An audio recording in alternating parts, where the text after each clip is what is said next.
What the hell happened to Conor McGregor versus Michael Chandler? So I got the sniffles, bear with me now, you may hear my sinuses. But anyways, as I get hyped for UFC 296 this weekend, I saw a random video of Conor McGregor at a boxing event under a promotion called IBA, and he was doing practically everything. He was doing the face-offs, he was facing off against Petr Yan for some reason, and what I realized is that Conor right now is doing everything but set up a fight with Michael Chandler, which also reminded me that UFC 296 was actually supposed to be headlined by this very fight. But it seems now that Michael Chandler is desperately waiting for this fight, as he hasn't taken a fight since November of last year when he lost to Dustin Poirier, and as much as he wants to push Dana and the UFC for an actual date, we all know who this fight actually relies on. So what is Conor doing, you may ask? Yeah, between the random face-offs, the beatdown of random sparring partners, and Twitter, X voice memos, which are hilarious by the way. Conor McGregor, you've got to come back and fight somebody. I am the most entertaining lightweight on this planet. Shut up, you think? It doesn't seem like Conor McGregor is doing anything to actually materialize this fight.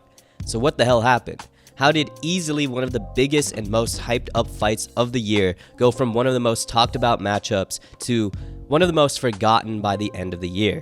But speaking of December and UFC 296, a word from my friends at DraftKings. Fellas, we're back here with my friends at DraftKings, and we got a good one this weekend. Live from Las Vegas, Leon Edwards will be defending his welterweight title in the octagon against Colby Covington. Have you built your bet slips yet? Because I've partnered with DraftKings, and right now new customers can take advantage of an amazing offer ahead of the fights. All new customers who just bet $5 will instantly get $150 in bonus bets. Download the DraftKings Sportsbook app now, and don't forget to use my promo code TJLovesFights. That's right, new customers can bet just $5 on any wager and get $150 in bonus bets into your account instantly. Stay in on the action and use your $150 in bonus bets on DraftKings same game parlays for a shot and an even bigger payout. Combine multiple bets together from the same fight, including number of rounds and method of victory. If you're already signed up for DraftKings, no problem. All customers can get a no-sweat same-game parlay or SGPX. Get a bonus bet back if your bet doesn't hit. Max rewards limits apply. Download the DraftKings Sportsbook app now. New customers use my promo code TJLovesFights and bet just $5 on any wager and get $150 in bonus bets instantly. That's promo code TJLovesFights only at DraftKings Sportsbook.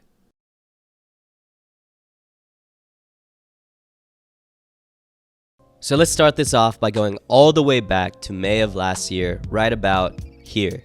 Michael Chandler, in the most devastating way you could possibly knock out another human being, KOs Tony with a perfect front kick to the chin, and in an equally exciting post-fight interview calls out Conor McGregor, who is looking to make his return after breaking his leg in his bout with Dustin a year prior. Conor was game to this call out, as he tweeted that he likes this fight at 170 and would love to fight Michael Chandler sometime in his career. But not much would immediately happen in this year in terms of this fight being made. Michael Chandler would go on to face Dustin Poirier in a bloodbath with Dustin, ultimately getting the win via some jiu-jitsu. And Conor McGregor would continue to be Conor McGregor and focus on his Hollywood aspirations and everything else other than fighting. It wouldn't be until February 2023 that we would get an official announcement about this fight. Dana would drop the bombshell that Conor McGregor would be fighting Michael Chandler sometime after the premiere of The Ultimate Fighter, with Conor McGregor and Michael Chandler as competing coaches. The season would run through May and end in August, and at the end of the season, according to Dana, the two would fight, however, with no definitive day or location. But considering the show ended in August, we would probably get the fight before the year ended, right?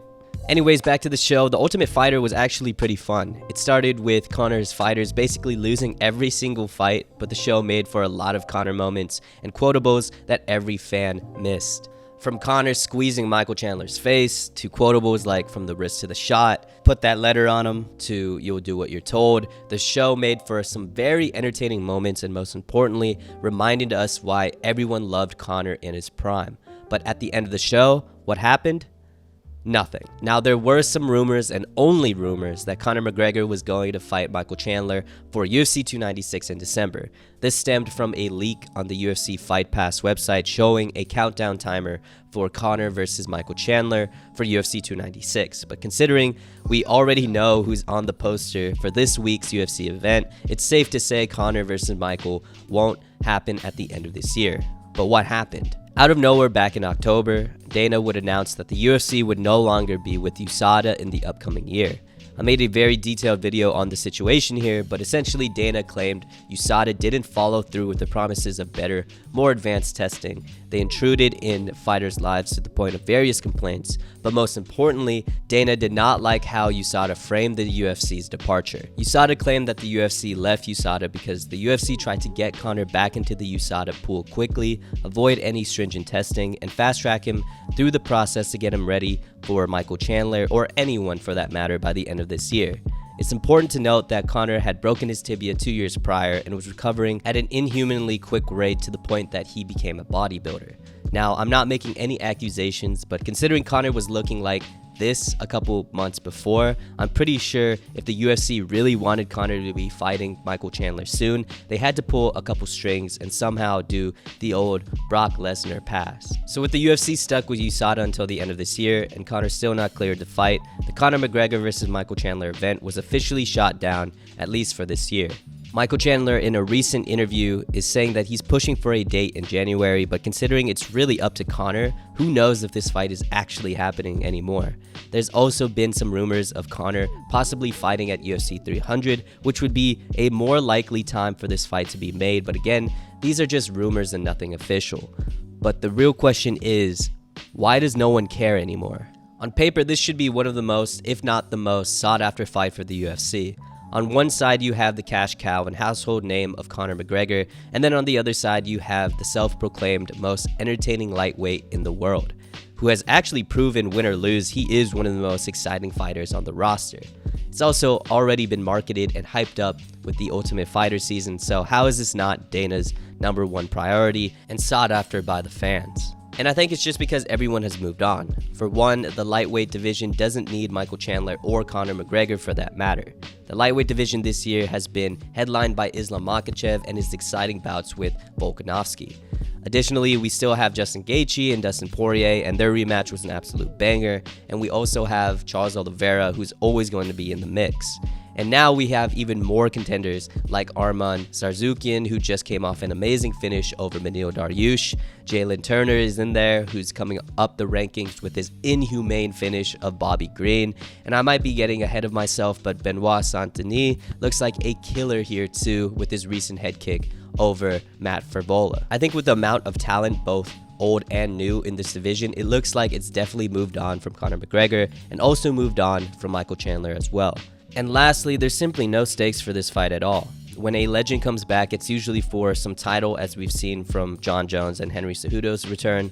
But besides this being an exciting fight, this means nothing to the lightweight division. If Conor wins, what now? Is he going to have a title shot against Islam Makhachev because he beat Michael Chandler at 170?